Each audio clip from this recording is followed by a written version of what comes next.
मोर्शी नगर परिषद कार्यालयाच्या सभागृहात महिलांकरता आरोग्य तपासणी व रोगदान शिबिराचं आयोजन करण्यात आलं होतं। जागतिक महिला दिनाच्या निमित्तानं महिला व बाल कल्याण समिती नगर परिषद मोर्शी यांच्या वतीनं या कार्यक्रमाचं आयोजन करण्यात आलं। मोर्शी नगर परिषदेच्या नगराध्यक्ष प्रतीक्षाताई गुल्लाने यांच्या अध्यक्षतेखाली आयोजित करण्यात आलेल्या या कार्यक्रमातून महिलांकरता आरोग्य तपासणी तसंच मोर्शी नगर परिषदेतील माजी महिला नगराध्यक्षांचा सत्कार करून सन्मानित करण्यात आलं।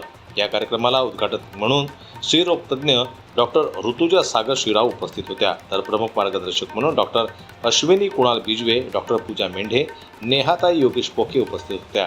कार्यक्रमाला प्रमुख अतिथी म्हणून मोर्शी नगर परिषदेच्या नगरसेवक उपस्थित असल्याचं दिसून आलं। जन्मत न्यूज करता सोमेश्वर शाणे यांची रिपोर्ट, मोर्शी। मराठी बातम्यांसाठी जन्मत लाईव्हला लाईक करा, सबस्क्राईब करा आणि बेल आयकॉनला दाबायला विसरू नका।